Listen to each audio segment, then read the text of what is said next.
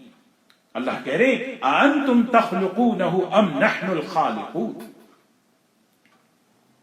آج سارا جو جھگڑا ہے، آج سارا جو فساد ہے، وہ مالکیت کا مسئلہ۔ انسان ہر چیز پر اپنا قبضہ کرتا ہے، ہر چیز کو اپنی طرف منسوب کرتا ہے۔ یہ میرا، زندگی میری، ہم کہتے ہیں نا زندگی میری۔ جب آدمی اس پر میری جب کہتا ہے تو پھر آدمی اس پر اپنا حق جتاتا ہے۔ اور حق کیسے جتاتا ہے؟ جیسے چاہے میں رہوں، جیسے چاہے میں زندگی گزاروں۔ ٹھیک ہے، اگر آپ کی زندگی ہے تو آپ جیسے چاہے رہیں، جیسے چاہے زندگی گزاریں۔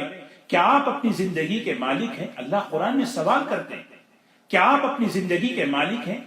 مالک ہونے کے لیے بنانا ضروری ہے۔ کیا آپ نے اپنے آپ کو بنایا ہے؟ أَأَنْتُمْ تَخْلُقُونَهُ أَمْ نَحْنُ الْخَالِقُونَ۔ خالق کون ہے؟ یہی وجہ ہے ہماری زندگیوں میں اللہ کی نافرمانیاں جو آ رہی ہیں، زندگیوں میں، جوانی میں، اللہ کی نعمتوں میں، اس کی سب سے بڑی بنیاد یہ ہے کہ آدمی اللہ کی مالکیت کا یقین اس کے دلوں میں کمزور ہے۔ ہمیں اس یقین کو مضبوط کرنا ہے۔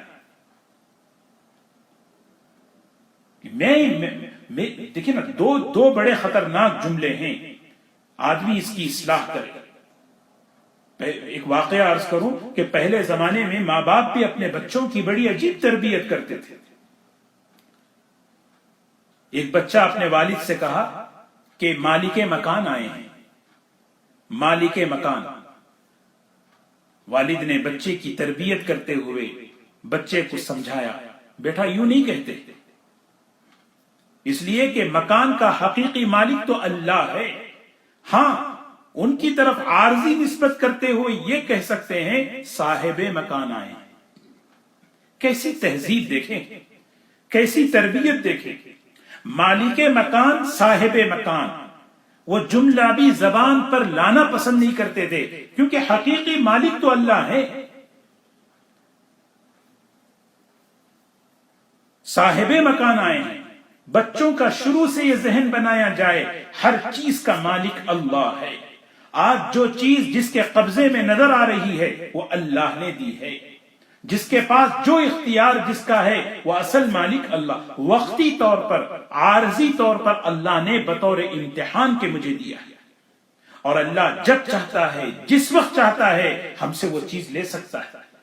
اگر میں اپنی جوانی کا میں اگر مالک ہوتا، روک کے بتائے اس جوانی کو، کون بوڑھا ہونا پسند کرتا ہے؟ کون چاہتا ہے کہ اس کے بال سفید ہوں؟ کون چاہتا ہے کہ اس کی کمر ٹیڑھی ہو؟ آدمی اپنی جوانی پر اپنی مرضی چلاتا ہے، جہاں جیسے چاہے اپنی جوانی گزارو۔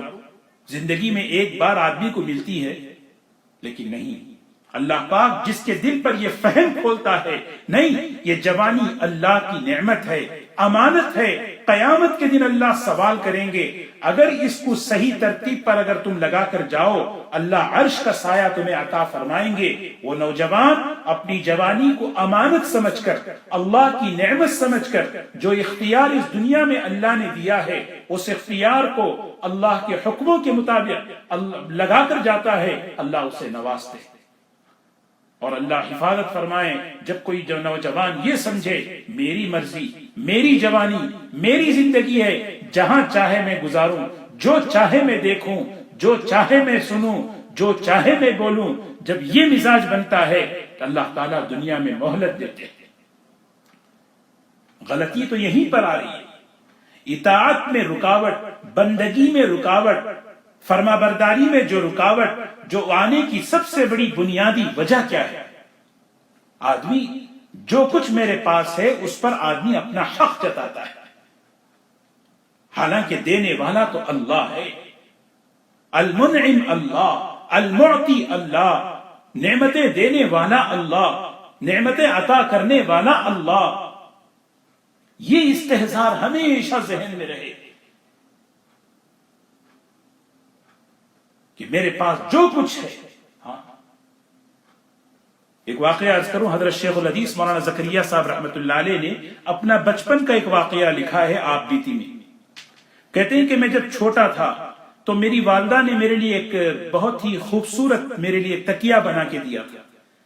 وہ تکیہ میں ہمیشہ اس کو استعمال کرتا تھا، بڑی اس سے محبت تھی ہمیشہ. ایک مرتبہ میرے والد دوپہر کے وقت میں ایسے ہی لیٹے تو میں نے سوچا کہ والد لیٹ رہے ہیں تو ان کو میں تکیہ دیا.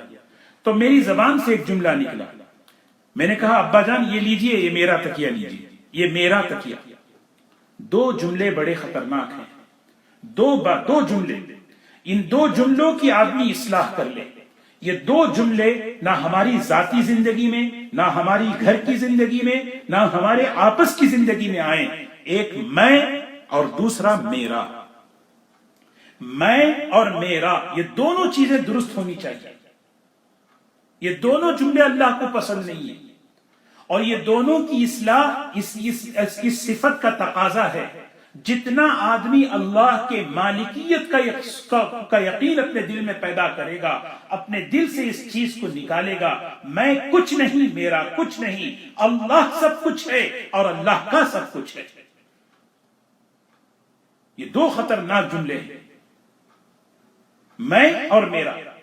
آدمی یہ میرا، بچہ عام طور پہ دیکھیں بچے شروع سے میرا میرا یہ کہتے کہتے کہتے میں یہ کہتے کہتے ہماری جو ہے ہماری زندگیاں بڑھتے جاتی ہیں. اور یہ جملے کتنا بگاڑ لے کر آتے ہیں گھریلو زندگی میں، ازدواجی زندگی میں، آپس کی زندگی میں. آدمی کا استحضار ہو. یہ میرا کب ہو سکتا ہے؟ جب میں نے اس کو بنایا ہو. کیا میں نے اس کو بنایا ہے؟ جس نے بنایا اس کا ہے. کون ہے وہ؟ اللہ ہے. ان اللہ ہے. زبان کس نے بنائی؟ اللہ نے بنائی. کان کس نے بنائے؟ اللہ نے بنائے. جس نے بنایا اس کا ہے. اسی لیے اللہ قرآن میں کہتے ہیں ان اخذ اللہ سمعکم وابصارکم وختم علی قلوبکم من الہ غیر اللہ. اگر اللہ تم سے کانوں سے سننے کی طاقت لے لے، زبان سے بولنے کی طاقت لے لے، آنکھوں سے دیکھنے کی قوت لے لے، ہے کوئی دنیا میں دوسرا الہ جو ان چیزوں کو واپس کر سکے؟ ہے کوئی دنیا میں ان چیزوں کو واپس کر سکے؟ اللہ تعالیٰ بار بار اس چیز کو للہ ملک السماوات والارض للہ ما فی السماوات وما فی الارض لہو ما فی السماوات وما فی الارض. ہاں علماء نے ایک مسئلہ بیان کیا. آدمی کہتا ہے یہ میرا گھر ہے، میری سواری ہے، یہ میرے بچے ہیں، یہ میری کتاب ہے. یہ انتظامی لائن کے لیے بولنے کی اجازت ہے،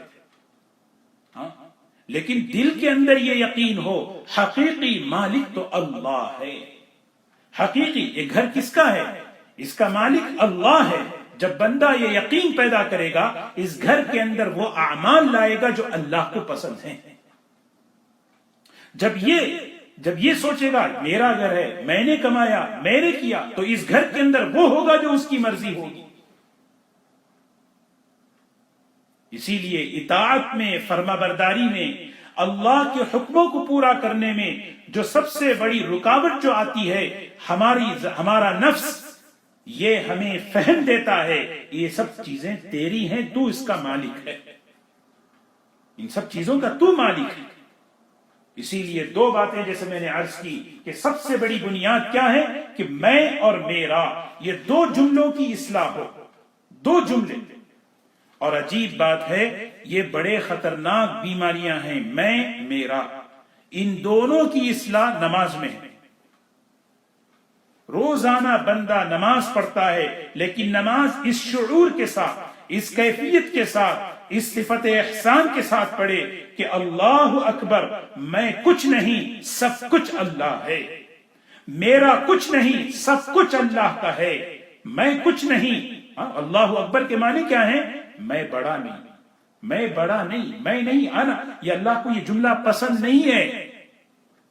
انا خیر من، میں فلاں سے بہتر، میں اس سے بہتر، میں اس سے بہتر. اللہ تعالیٰ نے جب یہ شیطان نے زبان سے کہا، اللہ تعالیٰ نے اس کو کہا تو کافر ہے، نکل جا ہمارے دربار سے۔ شیطان کا کفر یہ نہیں تھا کہ اس نے اللہ کا انکار کیا، وہ تو اللہ کو مانتا تھا، لیکن اس کا کفر یہ تھا کہ اس نے کہا میں بہتر ہوں۔ اسی لیے دو جملے بڑے خطرناک، میں، میرا، یہ دونوں کی اصلاح نماز میں ہے۔ اللہ اکبر، اللہ بڑا ہے، میں بڑا نہیں۔ سبحانک اللہم بحمدک، اللہ پاک ہیں۔ تکبیر تحریمہ کے بعد اللہ کی بڑائی کو، اللہ کی تعریف کو، اللہ ہر عیب سے پاک، ہر خوبی، ہر بلائی آپ ہی کے لیے اللہ کی طرف منسوب کرنا، بندگی کا اقرار کرنا، اے اللہ میں بندہ ہوں، میں بندہ ہوں۔ بار بار نماز کے اندر اس کا شعور اور اس کا احساس پیدا کرایا جاتا ہے کہ بندہ ہمارے یہ دل کے اندر اقرار پیدا کرے، میرے پاس جو کچھ ہے اس کا حقیقی مالک تو اللہ ہے۔ اس صفت کا ایک تقاضا ہے کہ آدمی اپنے دل سے نکالے، اللہ کی مالکیت کا اپنے دل میں اقرار اور یقین اپنے دل میں بٹھا لے کہ حقیقی کرنے والی ذات تو صرف اور صرف اللہ کی ہے۔ آنکھیں، زبان، کان، یہ جو کچھ میرے پاس یہ اللہ کے۔ جب آدمی یہ سوچتا ہے یہ امانت ہے اور اس امانت میں مجھے اللہ کا حکم پورا کرنا ہے، مجھے ایسے استعمال کرنا جیسے اللہ خوش ہو جائیں۔ مال اللہ نے دیا ہے، یہ امانت ہے میرے پاس، میں اس کو ایسے استعمال کروں جیسے اللہ خوش ہو جائے۔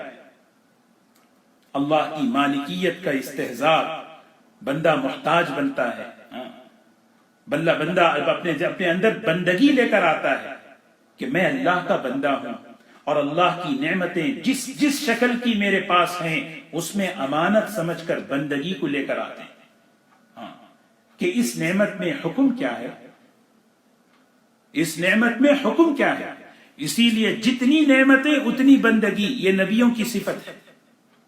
جتنی نعمت بڑی اتنی بندگی بڑی، کیوں؟ اس لیے کہ ان کی نگاہ یہ تھی ان نعمتوں کا حقیقی مالک اللہ ہے، اور کیسے میں ان نعمتوں میں آ کر اللہ کو خوش کروں، بندگی بڑھا دیتے تھے۔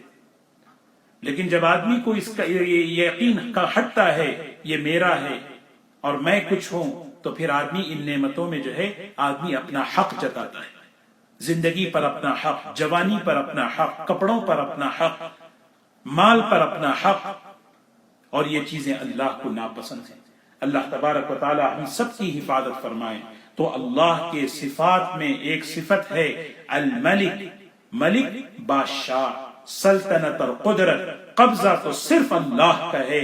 اللہ ہی حقیقی بادشاہ ہیں، اللہ ہی حقیقی بادشاہ ہیں، ہر چیز کا مالک، ساتوں آسمان اور زمین اور اس کے درمیان کی تمام چیزوں کا مالک حقیقی اللہ ہے۔